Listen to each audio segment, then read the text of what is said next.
Dans le prochain épisode de Un si grand soleil, tandis qu'Elliot prend une décision concernant son bar, Arthur doit apprendre à ne pas mettre d'affect dans son travail. Attention, les paragraphes qui suivent contiennent des spoilers sur l'épisode d'Un si grand soleil diffusé lundi soir sur France 2. Si vous ne voulez rien savoir, ne lisez pas ce qui suit. Mardi 11 janvier dans Un si grand soleil. Elliot prend une décision concernant son bar dans la matinée, Orson contacte José. N'ayant pas apprécié qu'il ait voulu lui tendre un piège, il lui laisse 48 heures pour lui ramener tous les tableaux ou 1 million d'euros. Avant de raccrocher, l'ancien légionnaire précise que s'il essaie à nouveau de le mener en bateau, Virgile pourra dire au revoir à sa copine.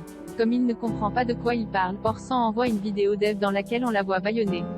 Sans attendre, Virgile prévient Manu qu'Orson détient Ève en otage. Inquiet, le policier voudrait prévenir ses collègues mais Virgile refuse car il sait pertinemment qu'il tuera Ève au moindre faux pas.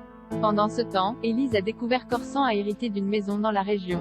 Les policiers se rendent immédiatement sur place et découvrent des plans ainsi que de nombreuses armes. Des preuves qui démontrent bien que le légionnaire est à l'origine du cambriolage de la villa ainsi que du meurtre du gardien. Orson étant introuvable, Élise se demande si celui-ci n'utiliserait pas la voiture de sa tante pour passer incognito. Au même moment, le fugitif passe devant la maison avec Ève enfermée dans le coffre. Non loin de là, José et Virgile cherchent une solution pour réunir 1 million d'euros. Comme ils ont seulement 350 000 euros, José se demande si Ève n'aurait pas de l'argent ou de la famille. Quand Virgile évoque le bar d'Elliot, José saisit que celui-ci se cache derrière les vols de tableaux. De son côté, Elliot annonce à Charles et Dylan qu'il leur cède gracieusement le 101 et leur donne donc rendez-vous le lendemain matin chez le notaire pour officialiser la transaction. Toutefois, le fils d'Ève les prie de rester discret jusqu'à la fin de la semaine. Quand il l'interroge sur les raisons de cette décision, Elliot répond qu'il quitte Montpellier. La nuit tombée, Virgile appelle Manu et lui fait part de ses soupçons concernant Elliot. En effet, le lendemain du cambriolage, Elliot est passé au local de José pour dénicher du travail et 2 jours plus tard, les tableaux étaient volés. Manu le somme alors de le choper au plus vite. Arthur doit apprendre à ne pas mettre d'affect dans son travail à l'hôpital. Jennifer croise Arthur et Alain. En apprenant qu'il connaît personnellement le docteur Alphand, Jennifer comprend rapidement que c'est grâce à lui que son collègue a obtenu son poste de brancardier. Dans la mesure où il est mal à l'aise, la jeune femme précise que ce n'est pas grave car il n'est pas le premier à être pistonné. Plus tard, Janet informe Tim que les résultats de son IRM ne sont pas bons. En effet, les médecins ont découvert une myopathie, une maladie qui entraîne une dégénérescence musculaire. Sous le choc, Tim s'imagine déjà dans un fauteuil roulant.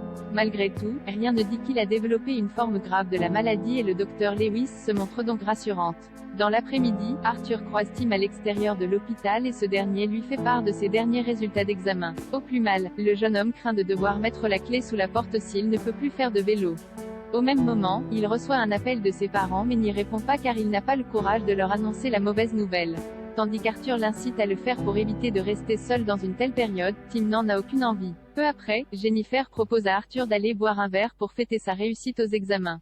Seulement, Arthur préfère remettre leur soirée à plus tard car Tim n'a pas le moral. Jennifer se montre compréhensive puis lance qu'il fera un très bon médecin car il se soucie vraiment du bien-être de ses patients. À la fin de son service, Arthur se rend au chevet de Tim suivi de Jennifer et tous les trois se mettent à jouer aux cartes pour changer les idées du jeune homme. Mission réussie pour Jennifer et Arthur.